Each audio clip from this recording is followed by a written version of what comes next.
ijobiy bir natija keltirmaydi. Xitoy davlatini asosan biz ikki qismga bo'lib tushunishimiz to'g'ri keldi. Bir qismi cho'ng quruqlikqa hukmronlik qilgan mustamlikachi Jungo kommunistik hokimiyati, yana bir partisi Tayvanni idora qilib yotgan Kuomintang partiya hokimiyati. Her ikkilisi zırp etken çağda bir Xitoy davlatidan iboratdir. Chunki 1948 yıldan başlap 1972 yılgacha BDT'deki Xavfsizlik Kengashidagi o'rinni Chiang Kai-shek rahbarligidagi Tayvan hukumati, Kuomintang hokimiyati tutib turgan.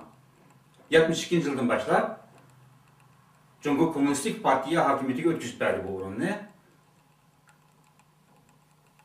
Yani demek, çoğun quruqluq hal qilinmagan meselelerde Tayvan rol oynaydı. Tayvan hal qilinmagan meselelerde çoğun quruqluq rol oynar.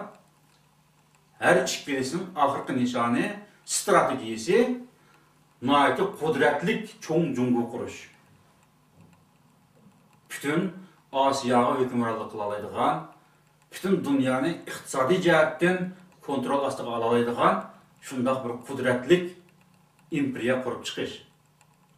Endi har qanday davlatlarda bo'libmi 3-dünya elleriga mansub bo'lgan davlatlarda davlat qatlamida davlat qonun jihatdan, siyosiy jihatdan hal qilinmagan ishni bir turkum qora qo'llar bilan, mafiya bilan hal qiladigan masalalar bor. Shunga o'xshash Xitoy mustamlakachilarning, yani Xitoy hokimiyati qatlamidimi bir tabi kommunistik hokimiyat ya qattiq qo'l siyosat orqali davlat idora qildi, milliy masalalarni qattiq qo'llik bilan idora qildi. Agar bu Jungo kommunistik hokimiyati hal qilinmagan masalalarda ondan keyin yana bir qo'l orqali Tayvanni chiqsilib, Tayvanga munosabatli holda dunyoning har qaysi yerlarida laylab yurgan nomi Xitoy demokratlari shularni qo'l orqali hal qildi. Milliy masalalarni yumshatib, uxlatib, murassaga yetaklab ma'digan bir qism bular. Herkes Beijingdan bir Xitoy kelib, Jungo Kommunistik Partiyasi hokimiyati qatlamida xizmat o'tayotgan Xitoylardan bir guruh chiqib, ular munosabat qilmaydi. Ular zodi milliy masalada bir Jungo va mustamlikachilarning milliy masalalarda Jungo azaldan bir davlat, bu yerda hech qanday milliy masala mavjud emas, oq ko'ktab bu shuarni qattiq to'lab turdi.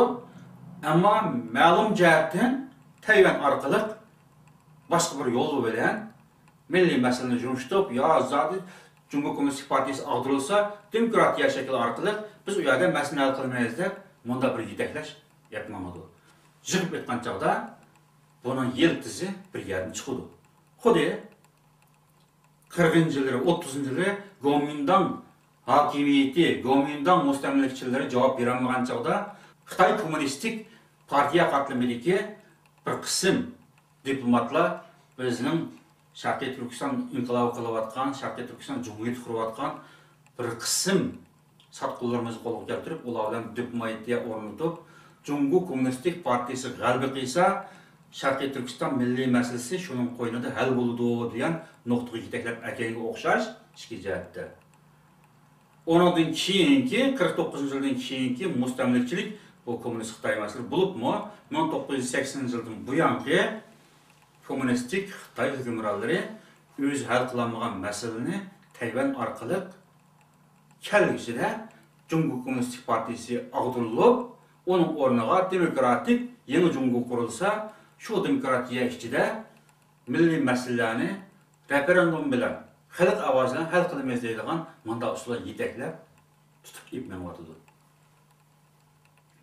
Bu masalada Tibet masalasi nihoyatda ro'shan misol bo'la oladi. Tibet vakillari Beijingga berib gaplashganmish, 7-qatim, 8-qatim suhbat o'tkazib, bular g'ayri rasmiy, ya'ni qochoq suhbat o'tkazib, natija chiqmaganmish.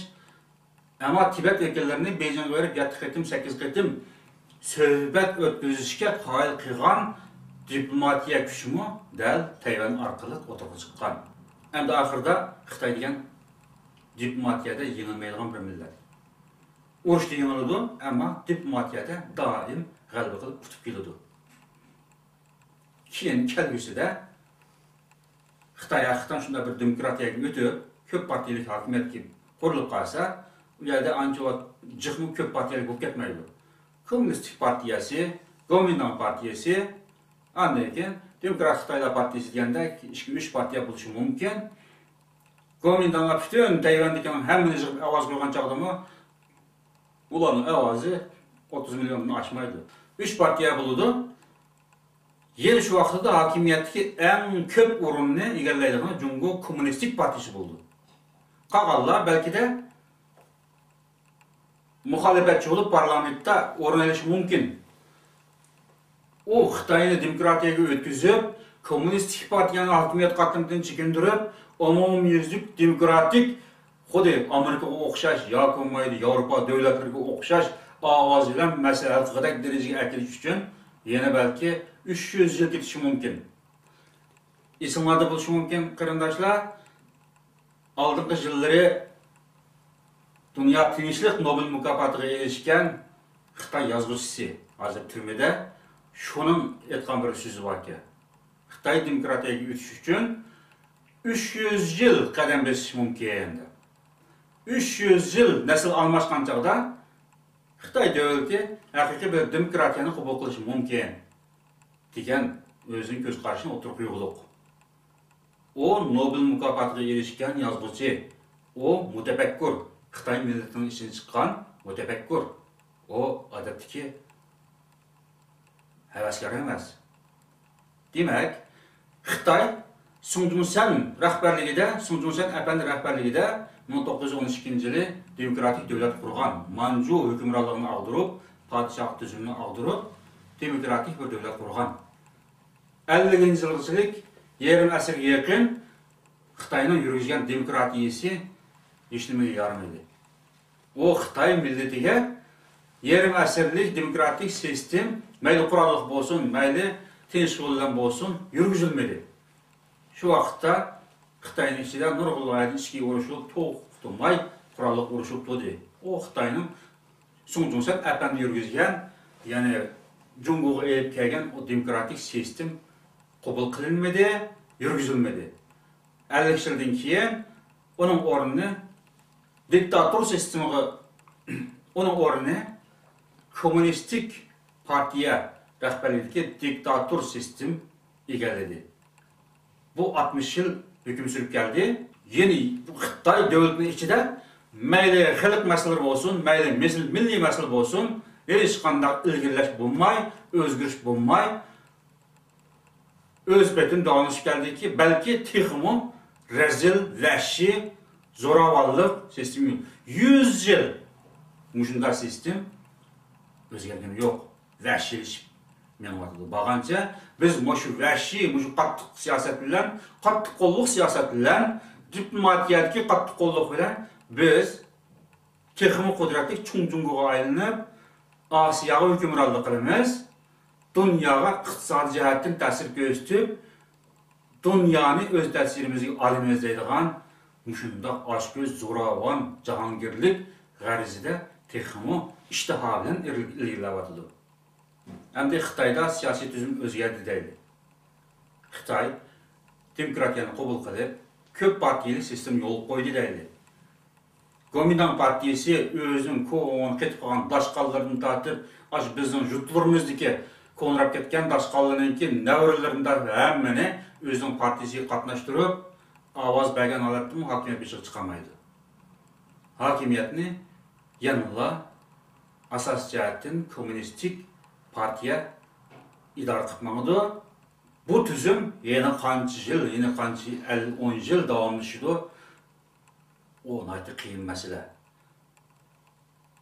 Hergizmo Sovet ittifoqidagi tuzum o'zgarganga o'xshash, Yugoslaviyadagi tuzumlar o'zgarganga o'xshash yoki O'rta Sharqdagi tuzumlar o'zgarib menotganga o'xshash Xitoydami bundaq bir tuzum o'zgardi. Yaqin 10 yil ichida bundaq bir o'zgarishlar bo'ladi. Demokratik usul bilan milliy masalalar hal qilindi deydigan bunda tasavvurni unutib ketaylik. 2010-yili Amerikada Washington shahrida chaqirilgan Oliy Kengash yig'inida Lois Hanım'ın bir etkan sözü var. Ali Kengashlig'ining echilishida Qasim Imomilla söz qilgan bo'ldi. Ba'zi mutaxassislar Uyg'urlar mustaqil davlat qurishga huquqliq, davlat qurish kerak, davlat qurish uchun turish lozim degan taklifni o'tirib qo'ygan bo'ldi. Uyg'ur milliy harakatiga, ba'zi rahbarlarga, ma'lum tashkilotlarga hozir ko'pdir iqtisodiyotni yordam berib kelayotgan END tashkilotining Osiyo ishlariga mas'ul, shu vaqtdagi Osiyo ishlariga mas'ul raisi Lois Xanim nima dedi? Sharqiy Turkiston xalqi o'z mavjudligini qandaqdir o'tmishda o'tgan tarixlarda tasavvur qilmay, bundan keyin keladigan demokratik cho'ng jungu ichida tasavvur qilish kerak degan jumla o'tirib qo'ydi.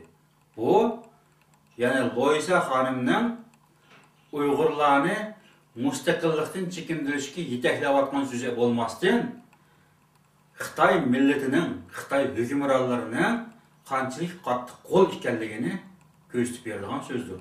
Loisa xonim Xitoy ishlari mutaxassisi deyishga bo'ladi. Xuddi bizning Aysa abandim yarim asr Xitoy bilan birga o'tib, Xitoylarni bash qo'llak, Xitoydimi kerak yaxshi tadqiq qilganga o'xshash, Loisa xonimmi Xitoy ishlari mutaxassisi.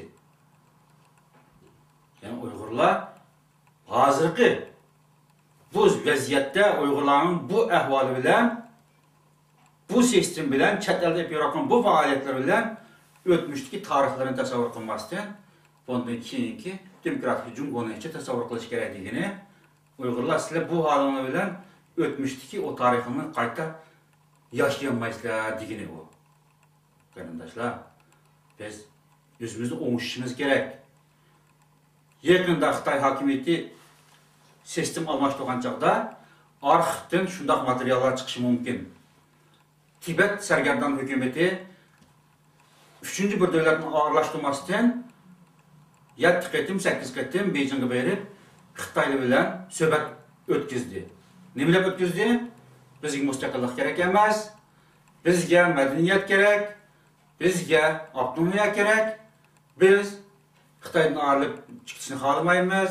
Madaniyatimiz o'rtaq, tariximiz o'rtaq, nurg'un jihat o'rtaqligimiz bor degan bu shuarni ta'kidlab, albatta shu to'g'riliq suhbat o'tkazdi. Hokimiyat almashgancha o'tirgan nima chiqdi? Mana shunchalik zolim Kommunist partiya hukm surayotgan chaqdimi Tibet mustaqillikni talab qilmagan, biz bilan birga ustalda o'ltirib, shartnomalarga imzo qo'yishgan, Tibet mustaqillikni talab qilmaydi degan bu diplomatik hujjat o'tirib chiqdi. Xuddi shuningdek, bizning masalalarimizda u yoqda bu yoqda 4-5 organlarimiz birlashib, Tibet, Xitoy, Demokratik Xitoy va hokazolar birlashma tashkiloti, u bu degan tashkilotlar u yoq bu yoqda ko'zgichalik qilib qoldi, quloq tushib qoldi. Xitoylar bilan o'ltirib, suhbat o'tkazib, taqab ketgan ishlar bor. Endi bizningki vakillarimiz Tayvan bilan munosabat qilgan chog'da nima deydi? Albatta, biz uzuk kesil mustaqil chiqmaymiz degan gapni o'tirib qo'yishni atayin. Tayvanmi ularni jumshtalaydi. Bizning qo'limizdan ishim kelmaydi, bizning qo'limizdan keldiganida biz shu qo'limizdan kelganini qilib beraylik degan nihoyat yumshoq bir talabni o'tirib qo'ydi ular. Bizning kelgusidagi, ya'ni Xitoyning hokimiyat sistemi almashgandan keyin bizning o'tirib chiqilgan talablarimizni, ya'ni mustaqillik talablarimizni Tayvan doiralarining qo'li orqali yumshoq bir mavqega akildi.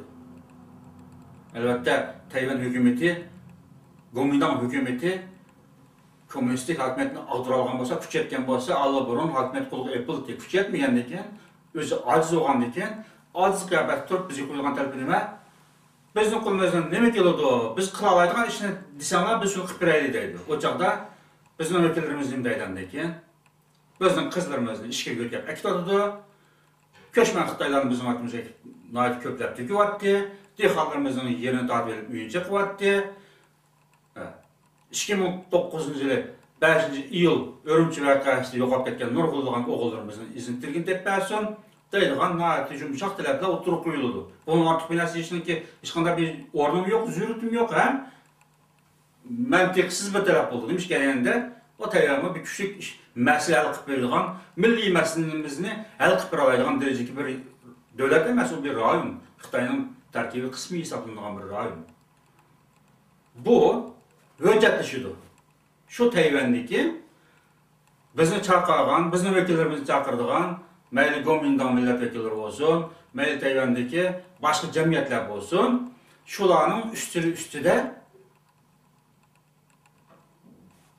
biz yo'qotgan bir diplomatiya oldu. Biz imza koygan bir diplomatik hüccət oturuq çıxdı gəlgisidə. Biz Tayvanliklər bilan demokratik Xitaylarla oturup qılmasaqmı Avropa parlamentini qoyuvatımız, Washington'u qoyuvatımız, Aksaray'da qoyuvatımız, Yaponiyada qoyuvatımız, dünyanın garip devletlerinin, demokratik devletlerinin parlament zallarında, hükümet binalarında bu tələbə oturuq qoyuvatımız. Atayten Tayvan'ı berip, Tayvan'ı vekil evetip, qandaqdır Tayvan Uyghur dost cemiyet kurup durup, bunda bir toxtamları imza koyup, biz komünistik hakimiyetki karşı Cumhuriyet Komünistik Partisi ağdırılgan çağda milli meseleni nəhayət yaxşı həll qılmayacağıq, bunda toxtamları imza koyup qalmaslığı gerek. Xitay şunu küsüdür. Xitay komünistik hakimiyeti özü həll qılanmagan bu meseleni Tayvan'ın kulu arkalı şundaq bir dokument hazırlaşqa, belki səfərvərlik qılğandı, belki 20 yıl burun bu hareketini başlagandı. Biz daim keçikip qalımız.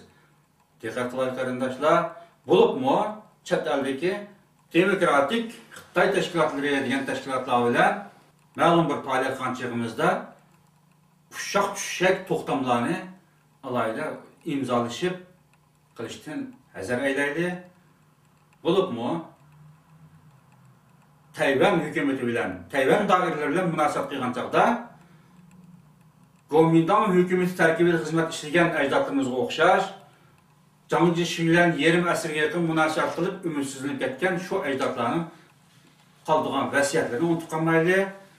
Ben ahırda Eysa Efendim'in bir cümle sözünü hatırlatıp etmekçi.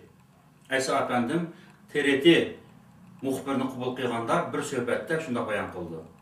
Doğu Türkistanlı için en iyi bir Çinli mezarlıktaki ölü Çinlidir.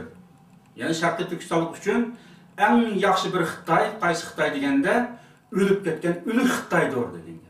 Xitay hayatlı bulu diken Uyghur meselesi de, Uyghur milli meselesi de onun kapak gelmeydi o. Rahmet kardeşler, yeni bir katım görüşürüz. Allah'a emanet.